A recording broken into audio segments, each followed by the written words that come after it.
हे aspirant, स्वागत है आपका one concept one mark series के अंदर। आज ही हमारी क्लास नंबर 14 है। तो चलिए आज का कंसेप्ट देखते हैं। आज हम बात करेंगे गैल्वेनिक सेल के बारे में। गैल्वेनिक सेल क्या है? गैल्वेनिक सेल आपका एक ऐसा डिवाइस होता है जिसके अंदर क्या है, आपकी केमिकल रिएक्शन हो रही होती है और वो केमिकल रिएक्शन से जो आपकी केमिकल एनर्जी है वो चेंज हो जाती है इलेक्ट्रिकल एनर्जी के अंदर। तो गैल्वेनिक सेल क्या है? आपका एक डिवाइस है। इसके अंदर जो भी आपकी केमिकल एनर्जी है, जो भी केमिकल एनर्जी है वो क्या है, चेंज हो जाती है आपकी इलेक्ट्रिकल एनर्जी के अंदर। ठीक है, इलेक्ट्रिक करंट फ्लो होना स्टार्ट हो जाता है। जो हमने पीछे इलेक्ट्रोलाइटिक सेल पढ़ी थी उसका ऑपोजिट है ये। उसके अंदर क्या था कि हमने इलेक्ट्रिसिटी दी थी और आपकी केमिकल एनर्जी मिल रही थी, केमिकल रिएक्शन हो रही थी।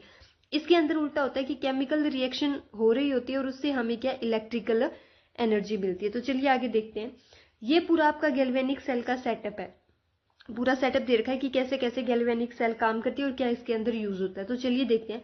अब इसके अंदर क्या होता है, आपके दो अलग अलग बिकर होते हैं। दोनों के अंदर, एक के अंदर हमने ZnSO4 का सोल्यूशन ले लिया और दूसरे के अंदर हमने क्या कॉपर सल्फेट का सोल्यूशन फिल कर लिया।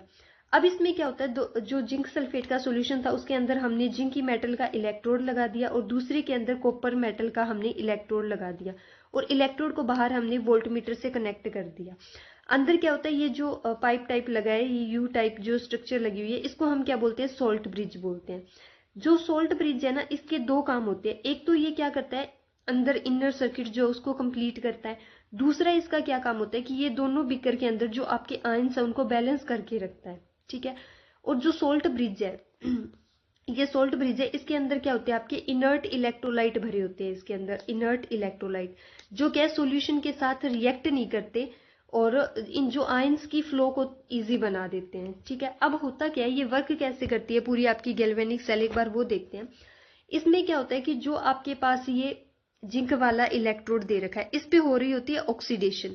ऑक्सीडेशन का मतलब क्या होता है कि मेटल अपना इलेक्ट्रॉन क्या लूज करके आयंस में कन्वर्ट हो जाता है पॉजिटिव आयन के अंदर। तो जो आपका जिंक वाला इलेक्ट्रोड है वो क्या करेगा, इलेक्ट्रॉन लूज करेगा और Zn2 पॉजिटिव के अंदर कन्वर्ट हो जाएगा। ठीक है, जैसे ही मतलब अब ये Zn2 पॉजिटिव के अंदर कन्वर्ट हो गया तो यहाँ नंबर ऑफ इलेक्ट्रॉन्स की जो कंसंट्रेशन है वो क्या हो गई, ज्यादा हो गई। अब इलेक्ट्रॉन की कंसंट्रेशन ज्यादा हो गई तो इस वजह से ये जो इलेक्ट्रोड है जिंक वाला, इस पे क्या आता है, नेगेटिव चार्ज होता है और जिस इलेक्ट्रोड पे आपकी ऑक्सीडेशन हो रही होती है उसको बोलते हैं एनोड। ठीक है, तो ये क्या है, हमारा एनोड है, उसे क्या बोलते हैं, एनोड। तो ये एनोड है, इस पे क्या हो रही है, ऑक्सीडेशन हो रही है। अब ये इलेक्ट्रॉन बाहर सर्किट से क्या है, फ्लो होना स्टार्ट हो जाते हैं और इधर आते हैं इस कॉपर वाले इलेक्ट्रोड के पास। और इस बीकर के अंदर क्या हो रहा होता है कि जो आपका ये कॉपर सल्फेट सॉल्यूशन है, ये कॉपर 2 पॉजिटिव और SO4 2 नेगेटिव आयन में टूट गया। अब जो ये कॉपर 2 पॉजिटिव आयन क्या करते हैं, जैसे ही इलेक्ट्रॉन आए, इन्होंने इलेक्ट्रॉन गेन किए और न्यूट्रल कॉपर बनाना स्टार्ट कर दिया।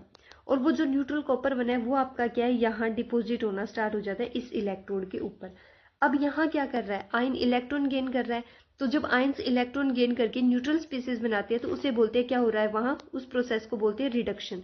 तो यहाँ कॉपर क्या हो रहा है, रिड्यूस हो रहा है, कॉपर की क्या हो रही है, रिडक्शन हो रही है। और जिस इलेक्ट्रोड पे रिडक्शन हो रही है उसे हम बोलते हैं कैथोड। तो यहाँ कैथोड पे क्या हो रही है, रिडक्शन हो रही है और ये क्या है, पॉजिटिव है।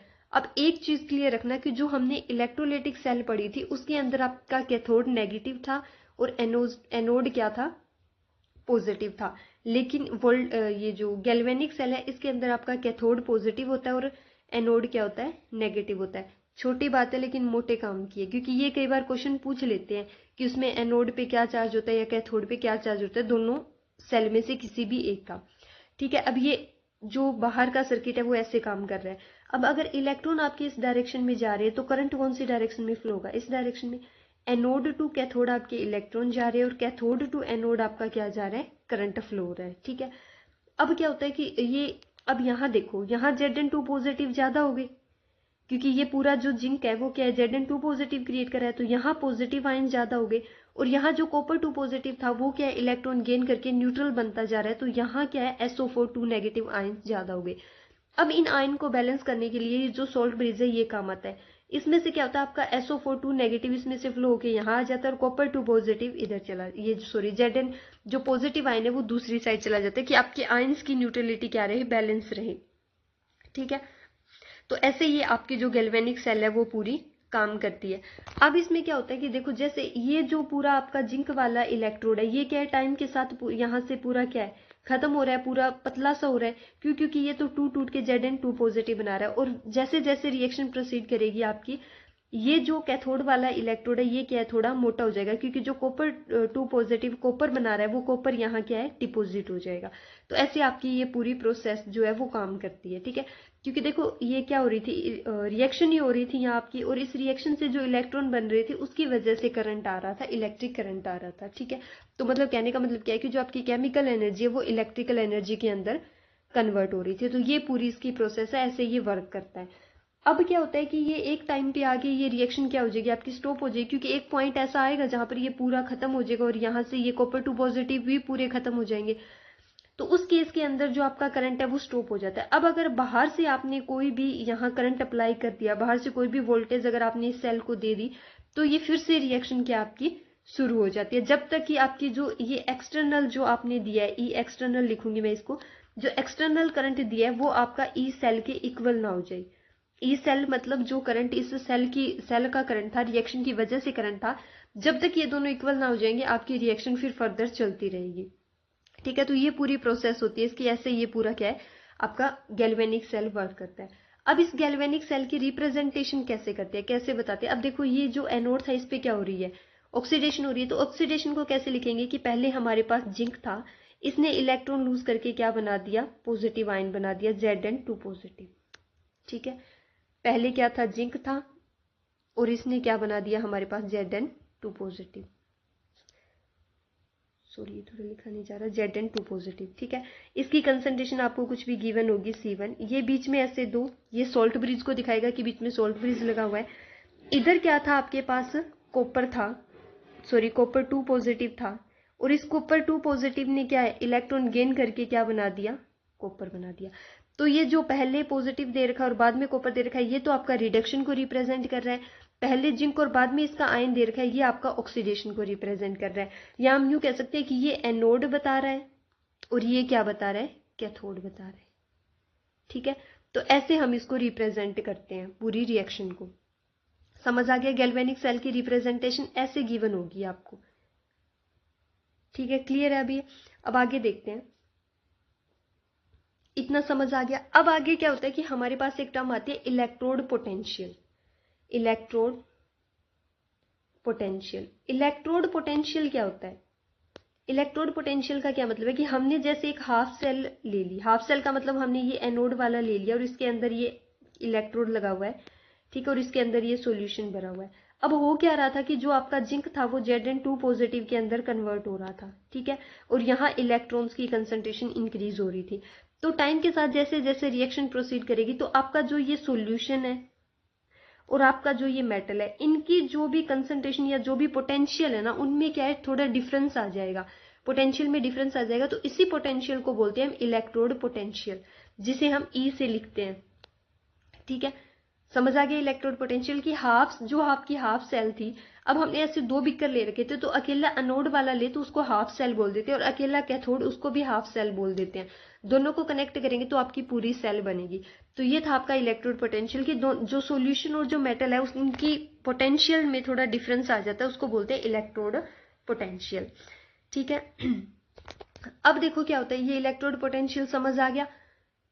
अब इसमें क्या था कि इलेक्ट्रोड ऐसे सेम हमारा कैथोड के लिए हो जाएगा इलेक्ट्रोड पोटेंशियल, और सेम ही क्या हो जाएगा, एनोड के लिए आपका इलेक्ट्रोड पोटेंशियल हो जाएगा। इलेक्ट्रोड पोटेंशियल क्या था, मेटल और आयन जो सॉल्यूशन के आयन है उनके बीच में जो पोटेंशियल का डिफरेंस था उसको बोलते हैं इलेक्ट्रोड पोटेंशियल। अब आगे देखते हैं, आगे हमारे पास आता है EMF of a cell. EMF बोल देते हैं या फिर इसको हम क्या बोल देते हैं, सेल पोटेंशियल भी बोल देते हैं। अब पहले तो हमने क्या देखा, अलग अलग इलेक्ट्रोड पोटेंशियल मतलब हाफ हाफ सेल का देखा। अब हमारे पास जैसे ये दो सेल है, इन दोनों के पोटेंशियल का जो डिफरेंस है, जब आपका मतलब पूरी जो भी रिएक्शन है वो स्टॉप हो गई, पूरा जो करंट था वो जीरो हो गया, उस केस के अंदर जो आपकी ये दोनों सेल है, इन दोनों हाफ सेल का जो इलेक्ट्रोड पोटेंशियल का डिफरेंस होगा, उससे मतलब इसका इलेक्ट्रोड पोटेंशियल मान लो ई एनोड से लिख देती हूँ मैं, ये इस एनोड वाले का इलेक्ट्रोड पोटेंशियल है, इसको ई कैथोड से ई सी लिख देती हूँ, ये कैथोड वाले का इलेक्ट्रोड पोटेंशियल है। तो इन दोनों का जो डिफरेंस होगा वो आपका होगा ईएमएफ, या जिसे हम क्या बोल देते हैं, ई सेल बोल देते हैं। ठीक है, अभी पूरी सेल का क्या पोटेंशियल था आपका, सेल पोटेंशियल या ईएमएफ। ईएमएफ क्या है, यहाँ इलेक्ट्रोमोटिव फोर्स है। समझ आ गया। अब देखो इसको ई सेल को निकालते कैसे। ई सेल को निकालने के लिए पहले आपने ये रिडक्शन वाला लेना है कि जो आपकी जिस पे रिडक्शन हो रही है उसकी इलेक्ट्रोड पोटेंशियल क्या है। ई सी से लिखती हूँ कैथोड वाले की, माइनस करेंगे आप कि जो आपका एनोड पे जो ऑक्सीडेशन हो रही है उसकी रिडक्शन पोटेंशियल क्या है।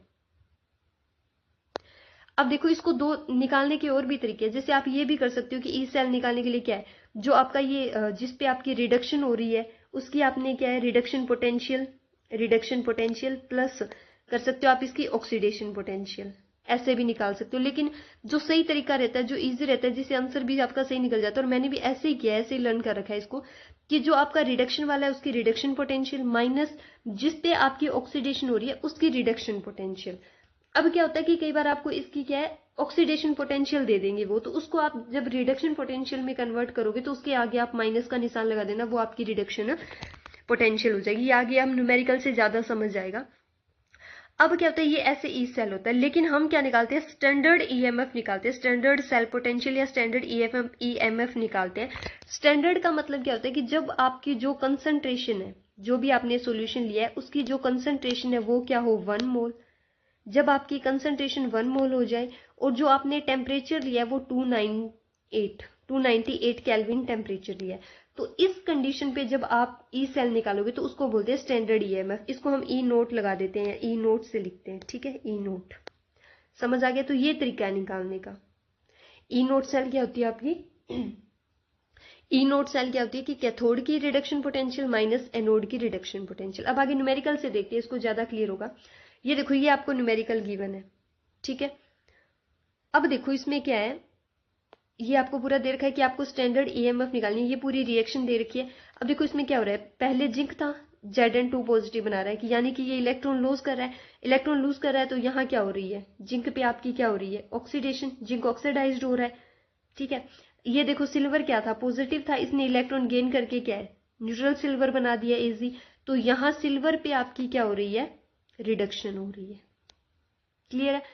अब एक चीज देखो, इन्होंने ये जो दे रखा है इस पे गौर करना। इन्होंने पहले क्या है जिंक दे रखा है, फिर Zn2 पॉजिटिव दे रखा है, और यहाँ इन्होंने पहले सिल्वर दे रखा है और फिर क्या है सिल्वर पॉजिटिव दे रखा है। तो अब ये बताओ कि ये रिडक्शन पोटेंशियल दे रखी है या ऑक्सीडेशन पोटेंशियल दे रखी है, क्या दे रखा होगा। तो ये क्या आपको ऑक्सीडेशन पोटेंशियल गिवन है, क्यों, क्योंकि सिंबल से समझना है। देखो पहले जिंक था, फिर वो Zn2 पॉजिटिव में कन्वर्ट हो रहा है, सिल्वर फिर आपका सिल्वर पॉजिटिव में कन्वर्ट हो रहा है। तो इसका मतलब क्या है कि आपको यहाँ क्या दे रखी है ऑक्सीडेशन पोटेंशियल दे रखी है। अब हमें ई नोट सेल निकालना है, ई नोट सेल, ठीक है। तो अब ई नोट सेल के लिए हमने क्या देखा था कि आपके पास जो आपका कैथोड है, सॉरी एक मिनट, कि जो आपका कैथोड है उसकी रिडक्शन पोटेंशियल, ई कैथोड की रिडक्शन पोटेंशियल माइनस जो आपका एनोड है उसकी रिडक्शन पोटेंशियल। लेकिन हमें गिवन क्या है, दे क्या रखा है हमें, दे क्या रखा है हमें यहाँ ऑक्सीडेशन पोटेंशियल दे रखी है, ठीक है। तो अब हम इस ऑक्सीडेशन पोटेंशियल को रिडक्शन पोटेंशियल में कैसे चेंज करेंगे, तो देखो ई नोट, पहले Zn2 पॉजिटिव लिखेंगे फिर Zn लिखेंगे और इसको कन्वर्ट करेंगे कि जो भी आपको दे रखा है उसके आगे माइनस लगा दो, माइनस 0.76। तो ये आपकी क्या बन गई रिडक्शन पोटेंशियल बन गई। सेम आप सिल्वर वाले में करोगे तो इसमें भी क्या माइनस लगाओगे, तो माइनस अंदर फिर माइनस, माइनस कितना दे रखा है आपको 0.80, ठीक है। क्लियर है, समझ आ गया इतना। अब देखो कैसे करोगे, पहले क्या वही लेना है जिस पे रिडक्शन हो रही है, तो रिडक्शन सिल्वर की हो रही है तो सिल्वर वाले लो, ये माइनस माइनस क्या प्लस बना देगा, तो कितना बन जाएगा 0.80 बन गया। माइनस माइनस करोगे किसको, एनोड वाले को, एनोड वाले की रिडक्शन पोटेंशियल को, तो यहाँ क्या है माइनस 0.76, ठीक है। अब ये माइनस माइनस प्लस हो गया, ये प्लस हो जाएगा तो ये ओवरऑल आपका ऐड हो जाएगा, तो ये आ जाएगा 6 और 8 और 7 कितने 15, तो 1.76। ये आपकी क्या है ई नोट सेल आ गई। एक बार और बताती हूँ, देखो सबसे पहले क्वेश्चन को देखना है अच्छे से। अब पहले ये देखना है कि आपको रिडक्शन पोटेंशियल दे रखी है या ऑक्सीडेशन पोटेंशियल दे रखी है। तो वो देखने के लिए आप यहाँ गौर करो जरा। यहाँ क्या दे रखा है, जिंक दे रखा है, बाद में Zn2 पॉजिटिव। भाई पहले मेटल दे रखा है, फिर मेटल का आयन दे रखा है। तो जहां पहले मेटल और बाद में आयन दे रखा है, तो इसका मतलब वो आपको क्या दे रखी है, ऑक्सीडेशन पोटेंशियल दे रखी है। लेकिन हमें फॉर्मूले में क्या चाहिए, दोनों की रिडक्शन पोटेंशियल चाहिए। तो दोनों को जब रिडक्शन पोटेंशियल में कन्वर्ट करोगे तो आगे माइनस लगा दो। इसके आगे माइनस लगाए, ये -0.76 बन गया, और इसके आगे माइनस लगाओ तो ये प्लस का 0.80 बन जाएगा। ठीक है, अब आगे लेना है आपको ये कैथोड वाला, कैथोड की रिडक्शन पोटेंशियल माइनस एनोड की रिडक्शन पोटेंशियल। तो ये आपने ली और ये आपका आंसर आ गया। अब कई बार क्या होता है कि आपको ना वो, अब यहाँ तो आपको रिएक्शन दे रखी है तो पता लग गया कि किसका रिडक्शन हो रहा है और किसका क्या हो रहा है, ऑक्सीडेशन हो रहा है। लेकिन अगर आपको ये रिएक्शन ना दे रखी हो और सिंपल ये दोनों चीज दे दे, तो फिर आपने मान लो इसकी रिडक्शन पोटेंशियल तो निकाली, लेकिन पहले ये कैसे पता चलेगा कि किसका रिडक्शन हो रहा है और किसका ऑक्सीडेशन हो रहा है। तो ये पता करने के लिए आप दोनों की पहले रिडक्शन पोटेंशियल लिख लो, और फिर जिसकी रिडक्शन पोटेंशियल ज्यादा है तो मतलब उसी पे पहले रिडक्शन हो रहा है, दूसरे पे ऑक्सीडेशन हो रहा था, उसको हमने रिडक्शन के अंदर चेंज किया। अब देखो इसके आगे माइनस लगाने के बाद ये कितना बन गया, -0.76, लेकिन ये प्लस का 0.80 बन गया। तो ज्यादा तो यही है ना, तो इसका मतलब रिडक्शन इसी पे हो रही है। ठीक है, तो ये इस टाइप का आपका न्यूमेरिकल बनता है। होप सो कि क्लियर हो गया होगा। अब आगे देखते हैं, आगे क्या होता है कि जो आपका ये ई नोट सेल है, जो आपने स्टैंडर्ड ईएमएफ निकाली है, इस पे आपसे एक टाइप का न्यूमेरिकल ये बन जाता है कि कई बार ना वो आपसे ये पूछ लेते हैं कि रिएक्शन की स्पॉन्टेनिटी चेक करो, कि आपको एक रिएक्शन दे देंगे कि वो रिएक्शन स्पॉन्टेनियस है या नहीं, वो रिएक्शन अपने आप हो रही है या नहीं। ये हम ई नोट सेल से निकाल सकते हैं। जो भी आपने स्टैंडर्ड ईएमएफ निकाली है, इससे हमें पता लगता है।